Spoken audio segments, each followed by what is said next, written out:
All right, awesome. Thanks so much, Dr. Garcia. So we'll go ahead and get started today. Today we are going to welcome John, who's from the Big Ten Alliance. That's going to speak with us about summer research opportunities at a number of different institutions. And so we'll give way to John to tell us all about the process of applying in summer research. All right. Thank you, everyone, for being here. It's really awesome for me. A lot of times with my job, I don't get to see like students that often, so it's really cool to get to talk to you guys and everything. So I have a PowerPoint that I'm going to try to share here that just kind of goes through everything. Okay, get the slideshow going. Sorry, this is all right. Hold on. It always wants to share like the presentation view. Uh, There we go. Okay, that should be good. All right, so I'm going to talk to you today about the Big Ten Academic Alliance's Summer Research Opportunity Program. Shortened, that is the SROP program.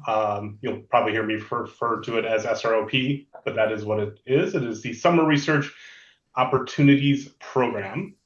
And to jump right in, probably the most important thing for you guys to know is what is that exactly? What is SROP? So this is the description that we have up on our website. The Summer Research Opportunities Program is a gateway to graduate education at Big Ten Academic Alliance universities. SROP helps prepare undergraduates for graduate study through intensive research, experiences with faculty mentors, and enrichment activities. So that's the big crux of it. It is a program that is focused on research and giving undergraduates experience, getting real life research with faculty mentors, and then also getting to go and live on campus and experience, all that entails and all that fun stuff. So the bullet points here, all the programs are 8 to 10 weeks ish. I think maybe one or two kind of like go up and do like 11 weeks, but generally it's 8 to 10 weeks. They all feature one-on-one research with a faculty mentor. So when you apply, and we'll talk about the application in a second. You'll be paired up with a faculty that is doing research in an area of your interest. There is weekly educational enrichment activities. So again, this is a program that is going to help you be successful in graduate school if that is something that you want to do.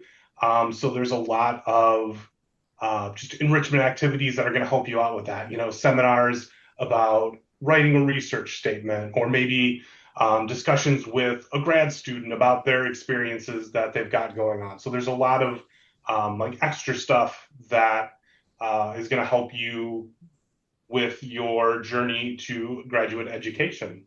Graduate admission workshops, like I said, that kind of fits in, writing a research statement, writing a personal statement, what to do, how to, kind of build your resume up to make yourself a good candidate to get into graduate programs. Social activities and network building, that is something that is really, really, I think, very important and kind of goes, it doesn't always get said a lot. You're going to get to meet with other students that are in your cohort that are also doing research. And it's really, really great and really, really important to be able to make those connections with other people and to, share your research and also see what they're doing, and I know that people that go into the programs keep in contact with their cohort members, for a very long time. Um, and that's definitely a thing that you want to do that's going to help you be successful, is building those networks amongst your peers. And social activities, that's just fun stuff. I wanted to, kind of give you a list of fun things that the programs do, but one of the things there's when I talk about the Big Ten Academic Alliance SROP program, it's actually like I help facilitate and manage all of the university's programs, they run them themselves. So, if you apply to Ohio State's SROP program, you would be going to Ohio State and doing research there. And those social activities, it kind of depends a lot on your location. If you are in a program that's next to like a big city, maybe you'll go on an outing, maybe go shopping to see, a play, something like that. If there's an amusement park nearby, maybe they'll make a trip out there. It does kind of depend on what everyone's interests are. I know a lot of the coordinators that I work with put in a lot of time to make sure that those social activities are something that's interesting to everybody and that people can enjoy. But that's another just, like fun little perk there. And at the end of the program, you present your research at a symposium or poster session, which again is going to help you prepare for that graduate education, because that is something that you will be doing if you get into research in graduate school. Is you're going to have to get used to and know how to present a poster and to present your research and your research findings. So that's another added little bonus that can help out there. So why the Big Ten? And I will say there are a lot of SROP programs. They might not be called that exactly. They might be, a little bit different, but summer research, like, it's a thing. And I think all of those opportunities are wonderful and fantastic. But I think the Big Ten, like, I've heard a little personal bias, perhaps, but I think we're up there. So one of the big things in why the Big Ten is you get access to top tier research institutions. I actually wanted to, give like statistics on like, rankings and that. But if you look at research rankings for different universities, there's a lot of different lists. There's a lot of different methodologies that go into that. A lot of different departments, like, oh, well, what about engineering specifically? That's a whole different list than it would be for like medical research and things of that nature. But I will say, if you go and do your own research and you look up these top research university lists, I guarantee you the Big Ten is very well represented in the top tier, if not on the list in general.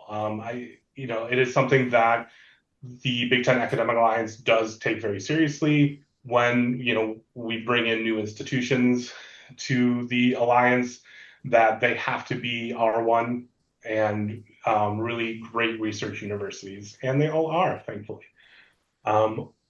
Another bonus is one application, 8 universities. So I maintain the application for the Big Ten Academic Alliance, which gives you access to 8 different programs. So there are those smaller programs that I talked about at each individual university.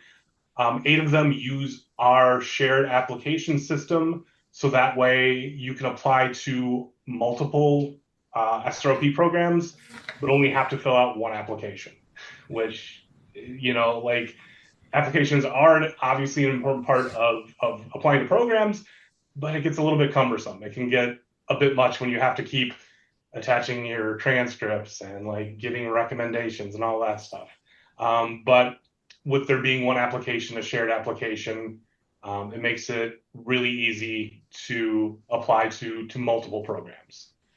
And the process is pretty streamlined. So like I mentioned, one transcript, you upload it to the centralized system. It's there. All the universities that have that use that shared application can see it. Same thing with faculty. They only have to submit one letter, and each of those universities have access to that letter. So 2 letters total, but each faculty recommender only has to upload a letter of recommendation once. So that takes the stress off of you and also them too. So moving on. So benefits. So in addition to just being a great program where you're going to learn a lot, and it's going to really help you in your journey to grad school, there's some benefits that come with it. So each of these, this is actually on our website. This is just a picture that I pulled off of there. We have this chart up on the website, but I think it's a good way to kind of just visually show you like what is offered. So each of the programs come with a stipend. So you're going to get paid to do this, right? Because they're not going to, again, they want you to be successful. They want as many people as possible to have access to these programs. So you're going to get paid. And it has a listing of all the universities, what their stipend is. Some will give you academic credit. A lot of universities don't. So on this list specifically, Iowa and Northwestern will give partial credit. Wisconsin depends on the program. Housing, all of them include housing because you're going to go to the program, you're going to live on campus. Meals, most of them cover meals.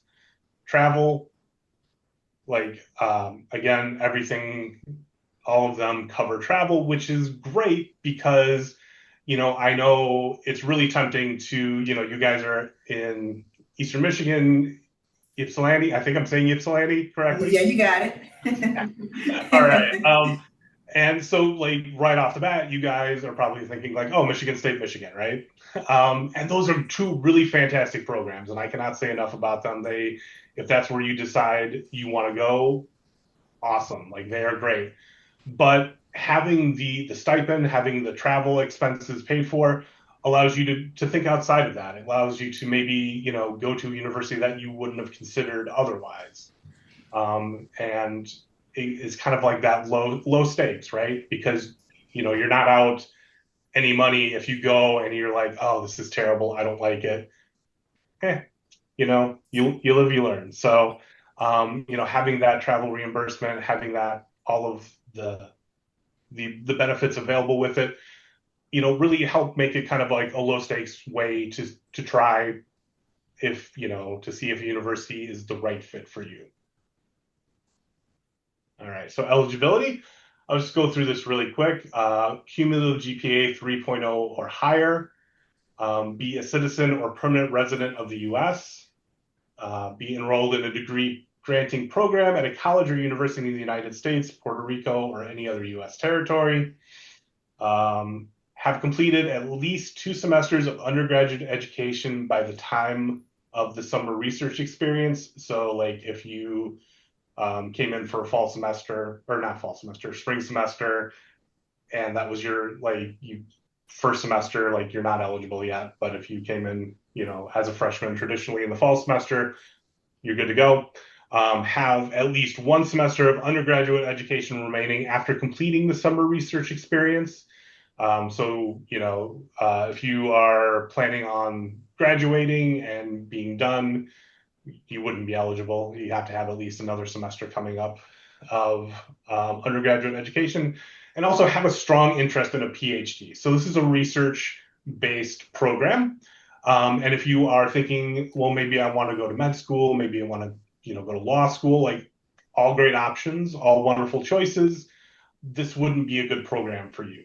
This is really, really geared towards people that want to pursue a PhD, which means that's a lot of research, and yeah, that's kind of where it's geared for. Obviously, we don't have any way of like telling if you are sincere in your beliefs, but it's just something that we kind of put there for your benefit. So if you are thinking of like a more professional degree, like there's probably better opportunities out there for you. All right, so the application, and again, I'm just going to talk about this quickly. I wanted to put this up here so you guys see it and are familiar with it, because I think applications, at least I know for me, can be a little bit daunting and a little bit scary. And it is my job to make this as the least amount of scary as possible for you guys. So this is what it looks like for the application. It's really easy. There's a progress bar, tasks that kind of really delineate everything. A lot of the information that you're going to have to put in, you probably know off the top of your head, like address, name, all that fun stuff. There are, as you can see, like recommendations in here, personal research statements. We'll kind of get into that in a second. But all in all, like, it's not bad. It's something that you could probably sit down and do in as long as you have everything prepared, like 15, 20 minutes. So let me move on to the next thing. So I wanted to feature the research and personal statement. So this is task 7. And the reason I wanted to feature this is because we talked a little, I mentioned before that this is a program that is intended to prepare you for graduate school. And that goes from the physical programs themselves, all the way back to the application. So this is kind of a start of practice for graduate school, right? Because if you are applying to graduate school, you are going to have to write a research statement and you're going to have to write a personal statement. So this is here for you to kind of practice and get used to that. So as you can see, each one there has a 250 word limit. So you have to be able to write concisely. I've talked to a lot of people that can go on and on and on about the research they're doing and talk your ear off for like 20 minutes about all the research they're doing, all the specific stuff. But, getting that into 250 words isn't really a natural thing. It takes practice. So this is definitely a way that we're helping you practice for grad school and getting you that experience. And it's also something that the coordinators and the people that are looking at the applications, this is a section that they do, put a lot of weight on. So it's something that you do kind of want to take a little bit of time on. And I will point out, because I always get this question too, of like, well, how do I write a personal statement, or what should I include in there? If you can see it on the screen, they're kind of small, but there's little boxes they're blue and they have a little question mark in them. If you click on those are prompts. And it'll give you a prompt that will help you kind of format that personal statement and research statement for you. So if you have a great idea of what you want to do and what you want to say, that's awesome. But if you're kind of lost and you're not really sure what you want to say or where you should go with it, those prompts can definitely help you out. All right, so next thing is the recommendations.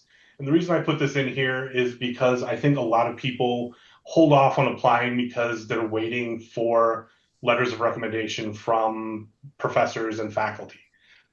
And I'm here to tell you, you don't have to wait. You can just apply. And what this is going to do is this pops up. It's going to ask for your recommender's email, first name, last name. There's a little radio button down there to either you agree to waive access to the letter or you disagree. That just means like if you're able to see it, that's totally up to you. And then boom, hit request recommendation. What it does, it will send an email out to the person that you chose as your recommender. It'll say, hey, somebody has chosen you as a recommender for the SRP program. It'll give them a link to click on. They click on a link. And then there's a like really quick ratings survey of like, is this person prompt? Is this person a hard worker? Like 1 to 5. And then a place to attach a PDF of a recommendation letter, right? That's how the process works. That's what it is. You don't have to have everything set in stone to send this off, right? So all you have to do is just put the email, first name, last name, hit send, then you can submit the application if you want to. So you don't have to like wait until the recommender, your faculty recommender comes back and actually does that. So that's just something I wanted to point out. And also you don't have to worry about physically collecting a letter of recommendation too. If you want to, that's your prerogative, but you don't have to because it's all done through the online system. All right, so important dates. The first one is already here and it's passed.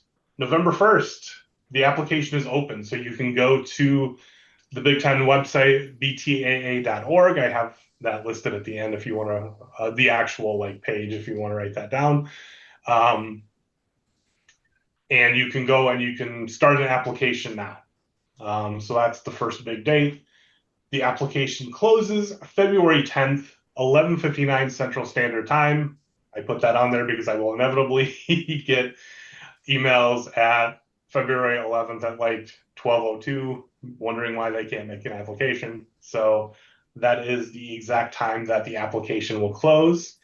March 1st, recommendations are due. So, you saw the system a little bit. They are on two different systems. So that allows us to make the due date for the recommenders a little bit later. So that gives people that are applying a little bit closer to that February date.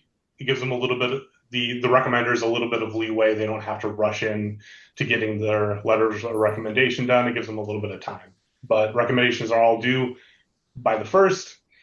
And March 15th is the binding decision date. This is another thing that is, we're kind of mirroring grad school with, because there's the April 15th, I believe it is, binding date for decisions to be made. So what this does is basically, and I will be in contact with applicants to clarify this as the time comes, because it is kind of confusing. But basically, this is just if you have received an offer already, this is when you have to make the final decision by. So before the binding date, if you get an offer, you can accept it. And then like, oh, wait, I got a different offer or something came up. I want to change my mind. You can change your mind. But after March 15th, if you accept an offer, it's either that or nothing. So that's what you've accepted. And that just is there to kind of help the universities figure out like who's actually coming, because a lot of times after March 15th, only half of the offers they send out actually are coming to the thing. So that opens up some more spots for other people, right? So, but like I said, I'll be in contact to kind of explain that better. There's a FAQ on our website that kind of goes through it a little bit in more detail. I don't want to spend a ton of time on that. So I wanted to give you guys some tips because, if you're going to apply to something, you want to be successful, right? And this is something that, I've talked to our coordinators who, each university is responsible for making the final decision. I will say I have no part in making any decisions as far as who is accepted to what program. I just help with the application and make sure that runs smoothly. So start early, right? That's the first tip I can give you. Have your recommenders ready when you apply. So don't, do the application and then go looking for, a faculty or a faculty that you've worked with and be like, hey, can you give me a letter of recommendation? The sooner the better, right? You definitely don't want them to get an email out of nowhere saying that they need a recommendation. And build relationships now. Right? That's something that you should be doing, even if, maybe you don't want to participate in SROP this year. And you're like, I'm thinking maybe next year would be better for me. Cool. Build those relationships with those professors now so that you have access to really good recommendations. Because just, naturally, your professors are going to give a better letter of recommendation to somebody that they know really well and then they can attest to, right? They know that you do good work and that you're going to be successful in this program. So that's what really building that relationship as soon as you possibly can is going to benefit you. Be specific. Name professors and research if you can, right? So it's really easy to go on and, like I said, one application gets you 8 universities, so it's really easy to just be like, oh, I'm just going to apply to everything, and what happens.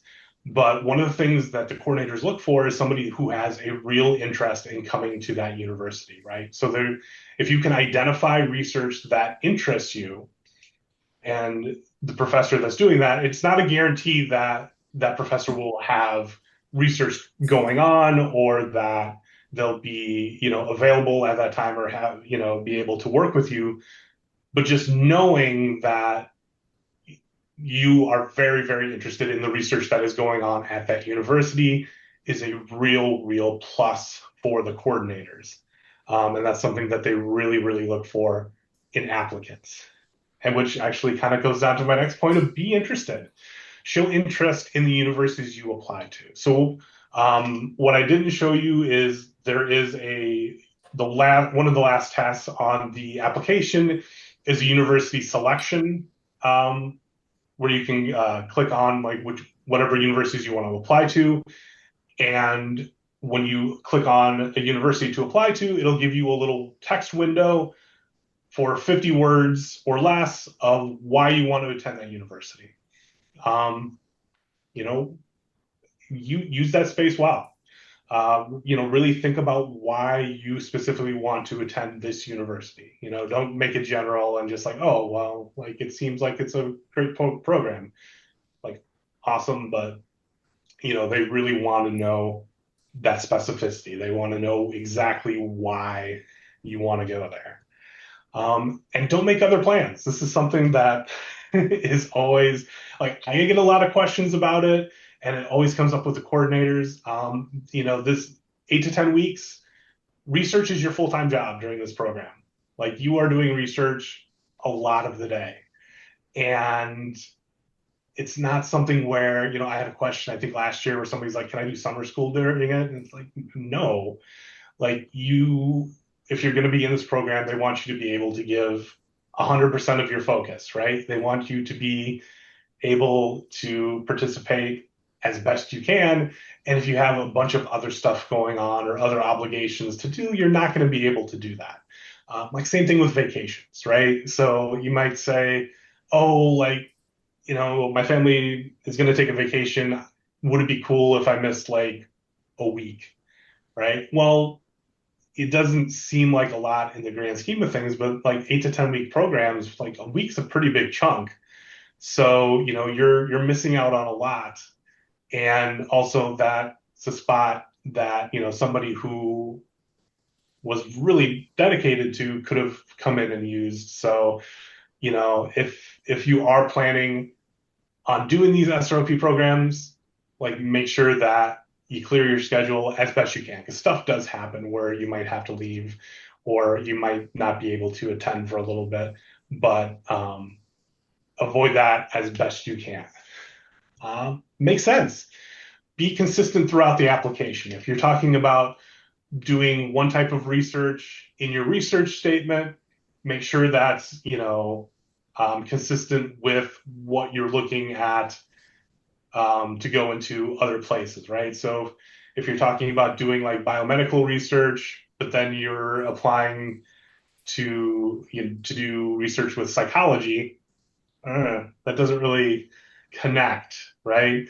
So, I mean, maybe you were doing, biomedical research, you didn't like it, now you've switched over majors, make sure that you're consistent, that you're showing people that track and everything's making sense. You don't want to just like randomly put things there. So, and the last one is don't get discouraged. Like this is a really large program. There's a lot of applicants.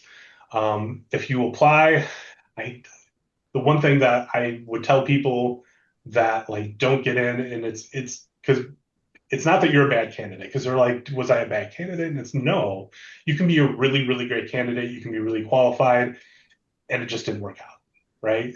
So maybe the person that you wanted to research with, the faculty you wanted to research with wasn't available, and there wasn't really any research that was going on that would be available that would make sense, right? So it's nothing that you did.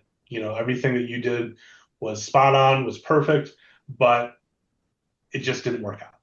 Which, again, I will point back, it's why it's good to apply to multiple universities, and it's really easy with the one application. So, but yeah, don't get discouraged.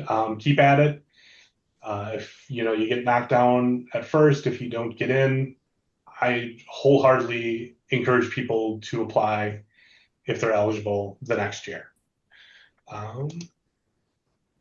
So this is the contact information.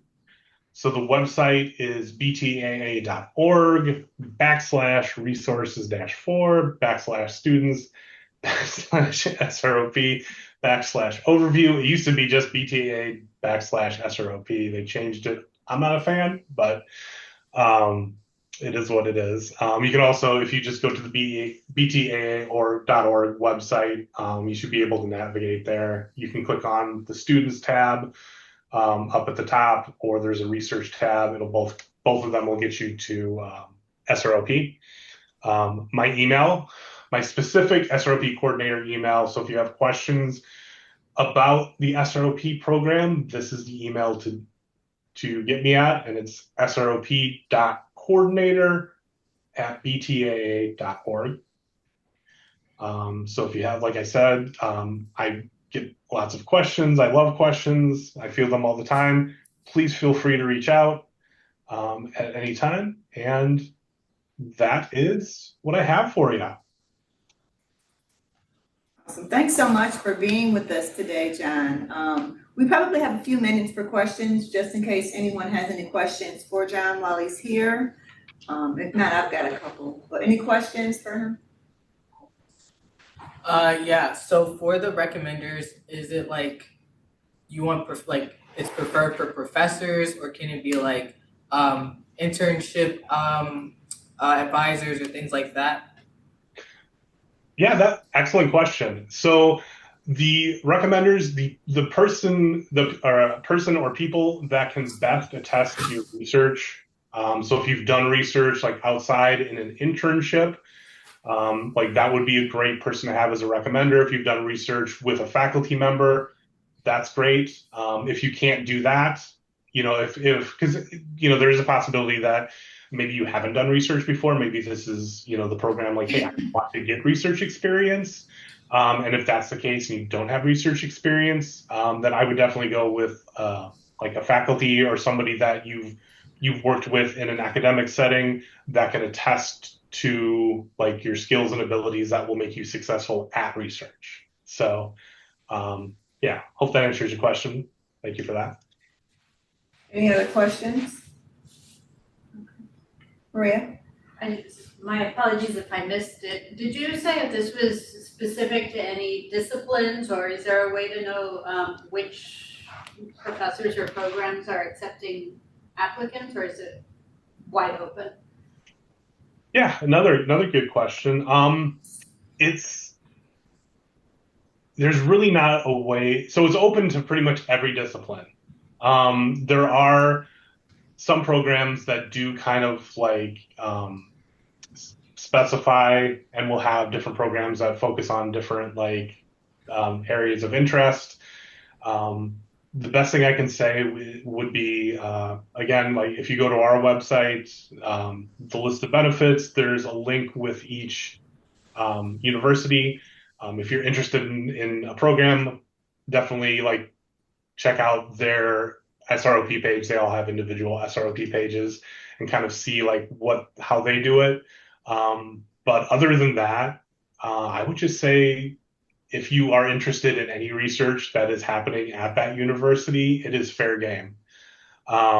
Just because it's really, and it's also kind of hard for the coordinators to know because they don't have like that list of like participants. So usually what it is if you come in and say, hey, I'm interested in researching, and this person is doing research I'm interested in, they'll go to that professor and see if they can work something out. So that's how it happens a lot of times. It's, it's a little bit nerve-wracking because you don't have that like definite, like, okay, I can really apply to this or, like check this box. But yeah. And if you ever have any questions, again, all the coordinators are listed on the BTAA website. So if you have specific questions about a program or like, if they have specific research interests, you can always reach out to them. They are more than happy to help guide you through their process. The question I had, John, is there any preference for those that apply early? I will say applying early is a good thing, because if there's any issues, it gives us time to fix those or address those. Not really. I will say, so some universities do go ahead with their selection process a little bit early. Like I know Michigan is a little bit ahead of everybody else. Michigan also doesn't use the shared application. They have their own application. So that is definitely something to kind of keep in mind as to like when you can sit down and apply. Make sure that university is, you know, when they're at like looking through applicants and everything like that. And actually that reminds me too, even universities that use the shared application sometimes will have a supplemental application. It ranges from, you know, a lot more in-depth information. I know like Northwestern's is always just a Google sheet to get a little bit of extra information from you. But, you know, be aware of that too. So, you know, obviously, you know, be interested. Going back to that bullet point, when you're applying, if you're going to apply to a university program, like make sure you like look at it. You're not just like, oh, Penn State, sure, that's great. You know, you're actually looking and seeing, number one, you know, if there is a supplemental application that needs to be done, and number two, like what their dates look like specifically, because everyone that uses a shared application has agreed on the time frame for everything, but some start a little bit sooner than others, I will say. So yeah, definitely check on the individual programs to make sure that you have that information. As a follow-up, you mentioned that 8 universities use the same common application. Are there links for the other institutions that don't on the website? Yes. So there are links for the pages, the SRP pages for the universities that don't use it. And then there are also links to their specific applications separately. So, or at the very least, to their webpage. So like I know I literally just updated for the University of Wisconsin. They did have a link to their application, but they've changed how they do their programs a little bit. So if you noticed on that, the table that I showed you, it had varies for them quite a bit. It's because they've decentralized their SROP program and it's a bunch of smaller programs now. So like if that's something you're interested in, definitely go in and like look at their website. But the other ones, so like off the top of my head, you know, University of Michigan uses their own application. The link to their SRP page and also the application is on our webpage. Same thing with University of Nebraska, who's another one that uses their own. Minnesota, who is kind of like Wisconsin, they have their own thing. You can find the link on our page also. Awesome. Thanks so much. Yeah. Any other questions, you guys? Awesome. Well, John, thank you so much for being with us today and sharing this great information. And so we've got your email address. So if there are any follow-up questions, I'll have students that can contact you directly. But again, this is a great opportunity, and this is the first time we've had you guys come and speak with us. So I'm hoping that the students see how valuable this conversation was and hopefully apply to some summer research programs. That'd be great. Awesome. Well, thanks for having me. You're welcome. Take care. Thank you. Okay. All right. Now we'll transition to the University of Michigan's Future Public Health Leaders Programs Summer Research. Hi, everybody. Hi. I'm okay with that. Okay, so as I'm getting ready, I'm gonna hop on the Zoom and show the presentations. Right now, my team and I are obsessed with soups. So come on, tell me some soups, your favorite soups. Not all at once, come on. Potato corn chowder. Oh, corn that's chowder, okay. Potato corn chowder. I was thinking about that last night. That's good. Butternut squash. Ooh, Butternut squash. squash? Butternut soup? Good. Italian wedding soup. Or Ooh, Italian wedding soup. That's good. Okay, I was thinking someone should say like, chicken noodle and just like bone broth, like, we're getting that. Yes, lobster Maybe I bits. should try. Fancy. I make a nice white bean kale soup. Ooh. What kind of meat do you use? So I can make it without, but I use like veggie burger. Okay, cool. And then my friend taught me to make wonton soup. Never mind that again. I'm like, I made a huge pot. And I was like, Wow, this is the season for soups. this is, I was just saying that. Doing some talking about the potato corn chowder. yes. Yeah, this is the day for soup. We were supposed to get in like the 20s. Yes, This this weekend- snow, I think. This weekend's supposed to snow, yeah. My friend from Seattle told me that, and I was just like, don't put that in the air, don't put that in the air. As soon as I heard it was gonna snow, I was like, soup time. Yeah. Yeah, yeah. Um, All right, I got you here. I'll make sure that noise doesn't happen. Okay. Perfect. Oh, Man, to mute on your end. There we go. Cool. and we're gonna do this.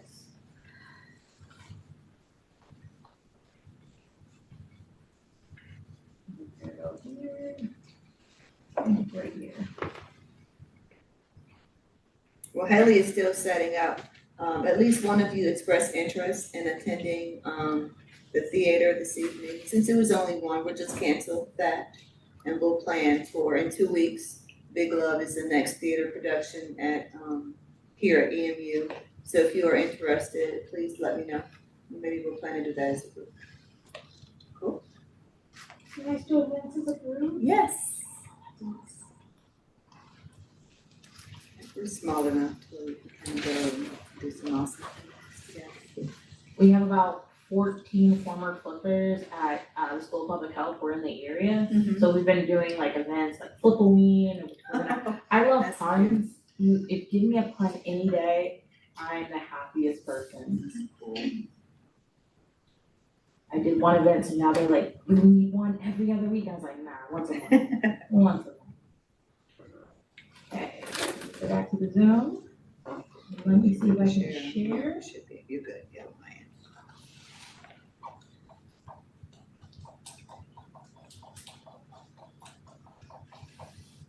Can you see it? And it's coming. Your screen is paused. There you go, yeah. Perfect. Okay. Anybody got energy for me? It's okay. It's gonna snow eventually.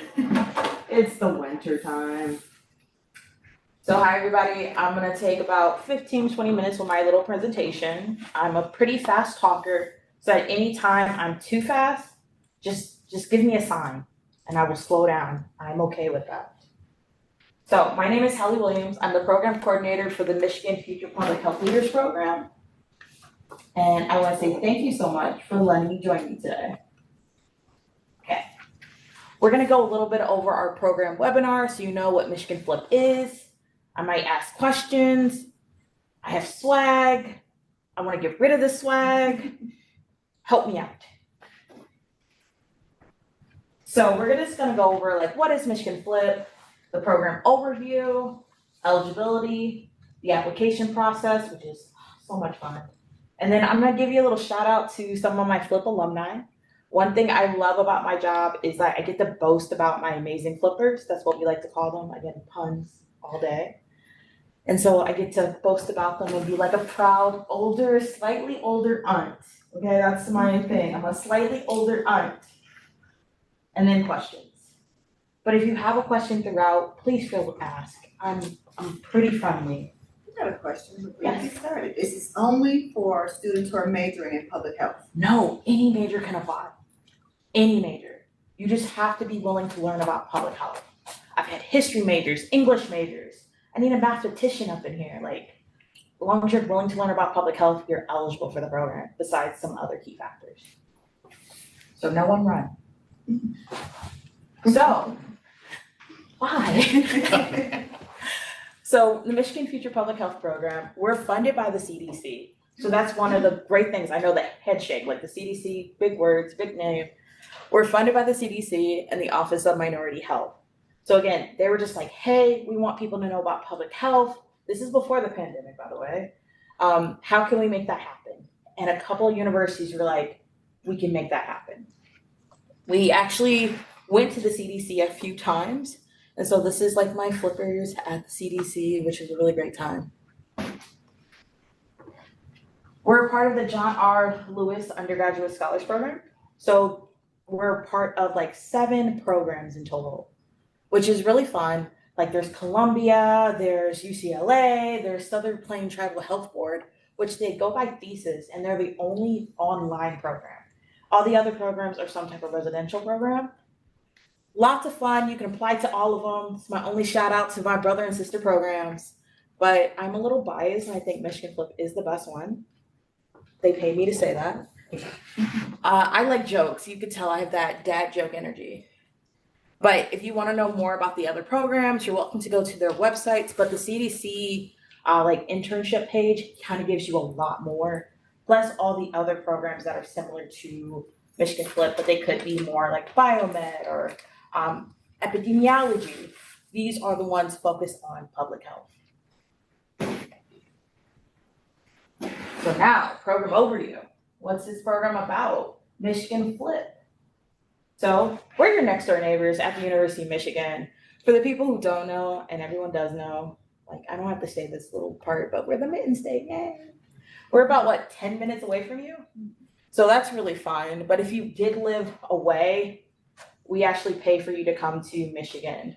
But yeah, you're my neighbor, so I don't have to pay for a flight unless you go home. And then I have to pay for that flight. But we're at the School of Public Health. That's the building that you'll spend majority of your time in. And we have dorms right across the street that we typically have our scholars live in. So we're a 10-week summer program at the University of Michigan School of Public Health. And again, our goal is just to help people know about public health. Again, no major, no public health experience required. If you've never done an internship before, you can apply for this program because our job is to get you the experience and for you to understand like everything with public health adjacent careers or just public health in general. A little small snapshot of our cohorts. We've been around since 2012. Our director of the program actually did Flip in 2013, and not even 10 years later, she's now the director of the program. So we always love to show that like, hey, our Flippers do amazing things, and they want to come back to the program. A lot of time you hear people, they did a program, they never want anything to do with again. We have so many Flippers who are like, how can I help? How can I be a part of it? We have newsletters where they're just like, this is what I'm doing now. We love to boast about our amazing Flippers. We've had 540 participants throughout all those years. So our Flip family is just growing bigger and bigger, and they're all over the US. Some of them, one of them just came back from Thailand doing a research project. And we're like, oh, cool, where's my souvenir? They didn't bring me anything. And then over 245 universities and up. So we've had so many different universities, but some from the same university as well. It's a really great aspect. And again, these are just some of the majors that we've had. What are some of the majors in the room? Yes. Social work. Social work, okay, cousin of public health, yes. Anybody else? Psychology. Psychology, again, cousin of public health, in the back. Comp sci. Pardon? Computer science. Computer science. I'm gonna find a way to connect that to public health, just you wait, just you wait. Anybody else? Environmental science. Again, public health, yes, public health adjacent, I'm loving this, I saw the hand. Political science, Mexican American studies. Cousin of public health. Again, public health is the cousin of most majors, but I'm gonna get you. I'm gonna find a way. So again, it's just really the opportunity to learn more about public health. So we have 5 key components that we really aim for. We have a research project. So we work with Michigan Medicine, Trinity Hospital, and Unify to learn and do a community-based research project for the community of Ypsilanti, Washington. So we really have a fun time with that. Michigan Medicine kind of gives us prompts. We do research, we do surveys, depending on what they need, and we present it to Michigan Medicine and their partners. And they have used it for their actual research, which is really fun. So that's the big research project that we have. Curriculum, what would a summer program be without work? We have Mondays and typically Fridays where we do like lectures, workshops, and discussions. We bring faculty, we bring partners that we've had, and they kind of tell you about their jobs, their trajectory, and a little bit about why they love public health or why they're in a public health adjacent career.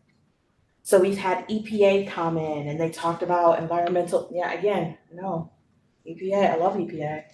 So they've come in to talk about their experiences. We had Detroit Parent Network come talk about what they do for the community of Detroit. I'm a Detroiter, so anything with Detroit, I'm down for. Any Detroiters in the room? Okay, don't be shy. Come on, Detroit all the way. Get that Detroit pride. We also have that field experience. So we call it a field experience because you're actually in the field, but a lot of our flippers see it as a mini internship. Last year we had 15 different field placement experiences. Flippers are one experience for the whole summer, but they do kind of learn from their peers what they were doing. EPA is actually one of our field placements. We have Unified Health as one of our field placements. We've had Henry Ford Health System. So we try to make sure there's a range of like nonprofits, health system, governmental health systems, and research available for our flippers since they're gonna be only at one for the whole summer. And then community service. I'm not the kind of person that will like to use a community for my own gain. I have to give back. So we always make sure we can do community service in the Washtenaw area. And then I take the Detroiters to Belle Isle for like park cleanups because it's always great to give back. And then one thing that we really aim for is the mentorship. We want to make sure that you have someone to talk to. Sometimes my energy's up here. No one wants that. So we make sure there's like this web of support so you find someone that you can connect with. Speaking of that web of support, see, I know my panels, I know my slides. We truly believe in that networkship. We believe in like that support. We believe that there's always someone on the team that you can reach out to and talk to. So I'm the program coordinator. So sometimes people come to me, but sometimes they're like, nah, your energy's too high. I can't do that. And I'm like, okay. They'll go to our program director, our wellness coaches. We have a partnership with a wellness coach collaborative change makers where students can go for services at any time, no one will know, and we pay for that. So you can go once, 22 times, we will never know how many times you go, we just pay the bill at the end. We also have like group sessions for it because you'll be working in a cluster group of 6 to 7 individuals. And so sometimes working in a group, there can be some dynamics that are not the best. Who likes working in teams? Okay, who has ever had a problem working in a team? It happens. So wellness coaches are there to kind of help with that, if that happens. We have faculty advisors, cluster advisors, mentors. We have residential life leaders that are like RAs. We have Flip alumni. So there's a lot of people you can go to, but the one thing that people always say that they lean on the most is their peers. The Flip family is really strong. So you're with a cohort of 30 to 35, and they're like, oh, they gave us another assignment to do. I didn't do that research I was supposed to. So they lean on each other for help and support. So we really want to keep that going and know that there's always someone you can talk to if you want to. So let me tell you the benefits besides working with me. You get to learn about the different careers in public health and public adjacent careers. Networking opportunity. Again, we love the different people at the University of Michigan, but we also know some people across in California, they'll do a webinar or pop in for a Zoom call. So we really use our network. Hands-on learning experience through that field placement. They really do that 9 to 5 setting. You'll have that commute, you'll be clocking into an office, working, coming back home just to do it all again. Ooh, it's a lot of fun. Engaging with mentors. Our mentors really care, and so they love to like say like, hey, we have the weekly meeting, but if you need me at another time, just here's my number. You can do an email. Like we'll find a way to G-chat to communicate, but we want to make sure they're accessible to you. And then a 3-day showcase. So I do have to I'm gonna put an asterisk on this in the future. So the 3-day showcase, we used to go to the CDC, but as you know, and heard on the news, a lot is happening at the CDC.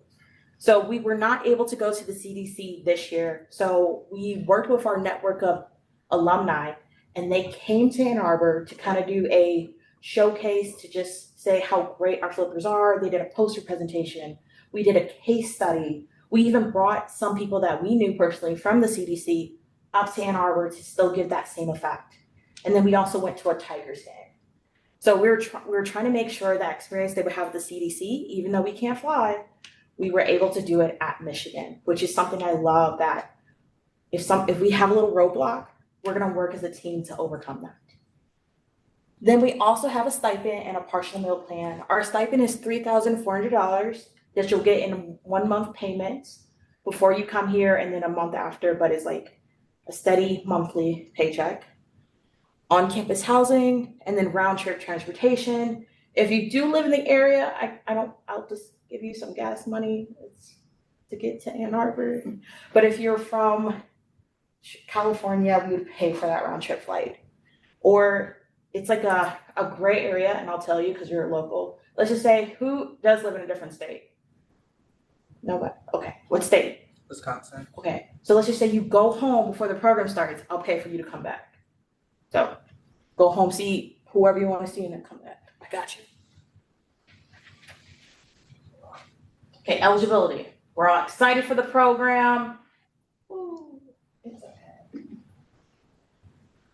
Okay, you just need to be a U.S. citizen, permanent resident, or U.S. national. We are accepting DACA representatives, so we want to make sure we're accessible to everyone we can. You just need to be a sophomore right now, going to be a junior in the fall to be eligible.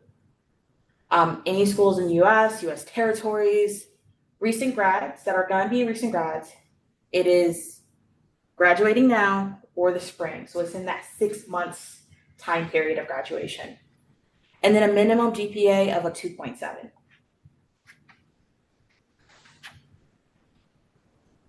Okay. So our application is open. As you can tell, all the programs applications are open right now. Ours closed January the 31st at 11:59 Eastern Standard Time. Our main components, besides the regular name, address, is a resume, transcript, does not have to be official, 1 video, 2 letters of rec, and 3 essays. The essays are really just prompts, and I think we have like a certain word count or letter count for each one. The letter of rec, we ask for 1 to be from your university, the other 1 could be from whoever knows you the best. I heard someone said internship coordinator, that will be available. And again, you have all the way to January 31st, which is like 3 months to apply. And then everyone will get an update on their application by the end of March. You can just Google flip application, I'll take you to it. But here's our little thing, take a picture. Yes, you get a prize, You'll still get a prize. You get a prize, which is my swag. And then now I'm nearing to the end. I'm just going to showcase and just like talk a little bit about our amazing flippers. This is Vida Marie. She's from the University of Puerto Rico, and she was great.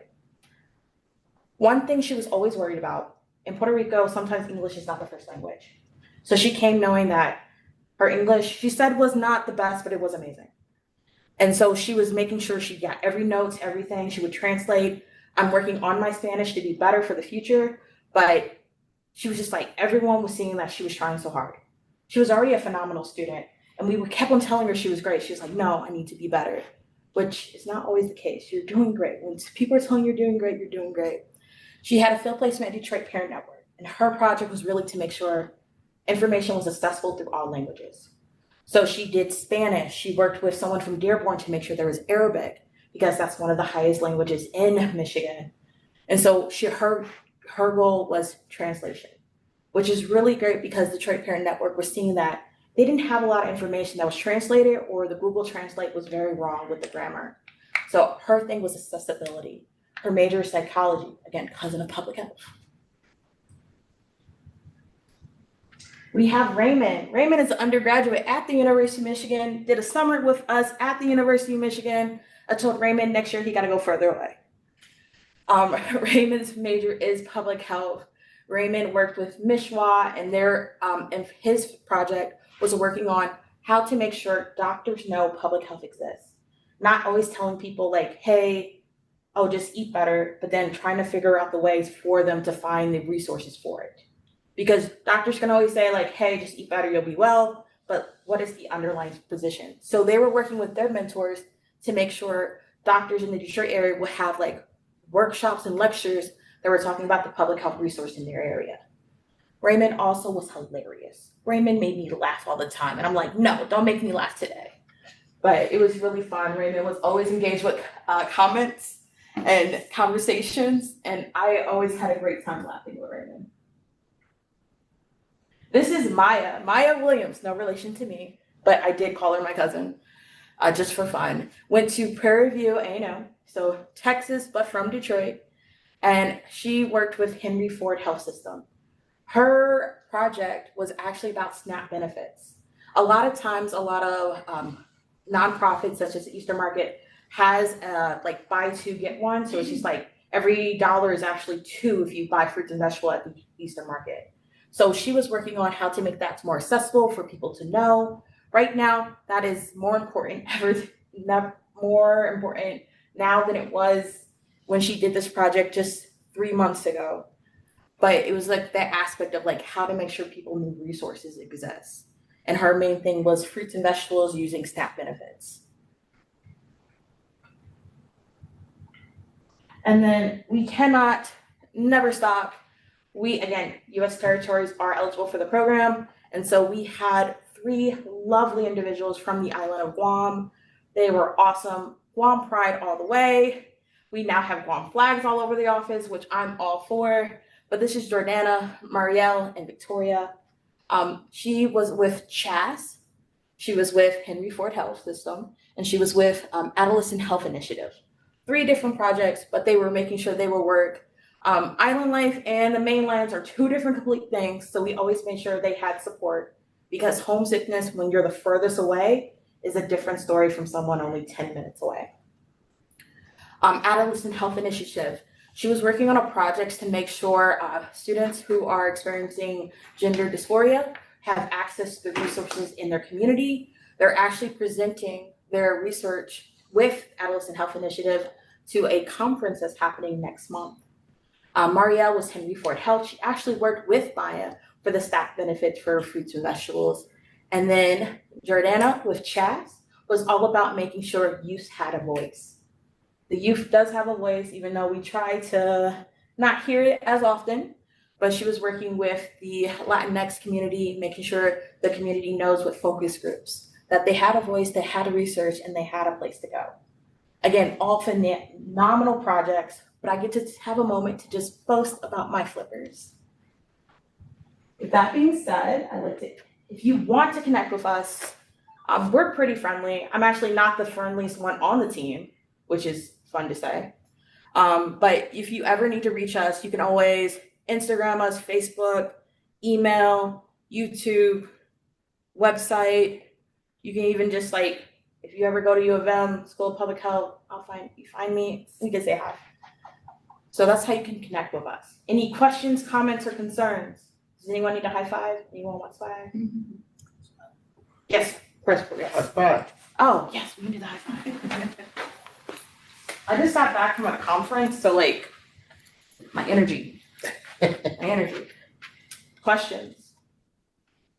Yes. How many Latino students do you like get in the program? So we do not try to do like a numbers game, but we have. I do not feel in good conscience to say a percentage because it's never a percentage to me. But we do have Latinx students from like each year. It could be depending on where they're from and how they identify. But we do have Latin. Yes. Yes. When you apply, are you given a mentor or is it someone you kind of find when you get there? Ooh. So we have faculty advisors that you can sign up for, so you can see a list, sign up with any of their open hours. Your advisors for your cluster group, we do assign 2 to you, but all of them are so friendly that you can connect with any other of the other advisors. The one thing I love that all our mentors and advisors are very accessible when they find out you're a flipper, and then they'll make time for you. Our principal investigator, Dr. Paul Flemings, shout out, he just made a book. He knows so many people in the world of public health, and he does one-on-ones all the time where he'll find a way to connect you, saying, like, oh, this professor didn't reach out to me in the School of Public Health. Put that out there. If you try to med school, that's a different story. He'll do his best to use his connections to make sure you have a one-on-one. Yeah. Yes. Is the placement for the research project basically, is it like already decided when you get there. It's based off your application materials. Oh, I love this. So for the community health needs assessment, that is something already pre-planned with Michigan Medicine. We work 6 months trying to figure out what would be best and engaging for our scholars, but then also good for Michigan Medicine. For the field placement experience, once I have my cohort, we do the onboarding process.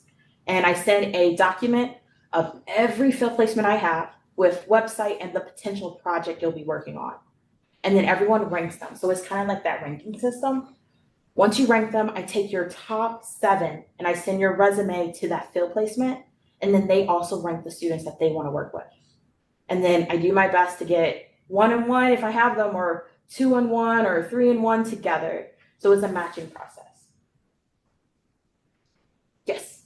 Do you think this program would be good for a student who's going more towards a professional degree in grad school? So give me a little information about that professional degree. So after I get my bachelor's, I want to get my master's in physician assistant studies, which is more like professional than traditional grad school, I would say. And I know in the last presentation we just had, he said it's probably not good for those who kind of want to go into like, med school or anything like that. Is this program kind of the same, or is it still good for people? So I'm going to answer it, not answer it. This program is what you make of it. So we do have physician assistants who are now like former flippers. We have nurses, we have doctors, we have a PhD that just got their doctorate. So I get to call him my Dr. Flipper. So it's what you make of it, but we do have someone who's like nursing program aiming to be a physician assistant. We have someone in law school right now. So this program is just what you make of it. Okay, I have a question. Yes. You mentioned that the cohort size is about 30 to 35. How competitive is it to get into this program? How many applicants do you tend to get? So each year is different. So we typically receive around, I want to say about 400 to like 550. Please note, it's extremely competitive to get in, like everything. Everything is just so competitive right now. But if you truly show me that you want to learn about public health, you have passion, you'll be shocked how far you get. We had about 52 people apply from Harvard. None of them got it. But then we had schools that none of their peers knew about and they got it because, again, they had the willingness to learn. It's not about the school you go to. It's about how you put your application. It's how you're going to be passionate about it. That video component says so much that you did not realize. I had someone just saying like, oh, I know the dean of student and he told me this is the program to go to. I'm like, oh, okay. Your guys at the University of Michigan, but you never said our program once. So we really look for students who want to be here, which the other guy said, like, you have to want to be there. Don't see a name, see the opportunity that's presenting it. What are the dates? Ooh. So right now our dates are not official, but we're typically the week of Memorial Day. So that Monday, Sunday, that's a travel day. Monday's a holiday, so no one's working. And then we start Tuesday. And then we usually go until August the 1st, depending on how it goes. I know, 10 weeks. 10 long weeks of me and my energy. But those are typically, we usually announce the days and officially in February because we're working with the CDC and our amazing mentors and faculty. Any other questions? As a social work major, I'm actually very interested in it. I want to like work with like youth and like public areas. You did mention that like if there wasn't someone like specific, you'll always find someone. Can you tell me more about that? Yeah. Yeah. So social work. Yes. Our director, Dr. Sade Moki, is a doctorate in social work. So she knows a lot of people and why we're truly saying like, hey, public health is connected in some ways. Some of our nonprofits are social workers. So it's just like, we'll do our best to connect you. Again, it may not be like, oh, I want this person because blah, blah, blah. We may not know them, but we know someone who may be even better in our eyes or maybe just adjacent in that journey. But again, Dr. Sade Moki, director of got her doctorate in social work. And Christy King, who does Senior Research Collaborative, again, that's seniors, but she also has a degree in social work. Chaz works with the youth. Community Family Life Center works with the youth. So like we have a lot of, oh, you've heard of I'm community. volunteering there right Lady now. P is something, Yes, isn't she she? is amazing. Ask her about She's so Flip. iconic. Ask her about Flip. Okay, Yes. So we already met someone in our connection. okay. So we have a lot of programs related to youth in some way. Adolescent Health Initiative, a little bit more research, but it still works with youth. Got it. Yeah. Thank you. No, thank you. I like your questions. Okay, who's ready for swag? Okay, come on. I got bags, I got notebooks, if you do want to see a little bit about our journey, we have a 10-year anniversary book. I only have one copy, don't take it. We have our new swag, which is our little sandwich shredders.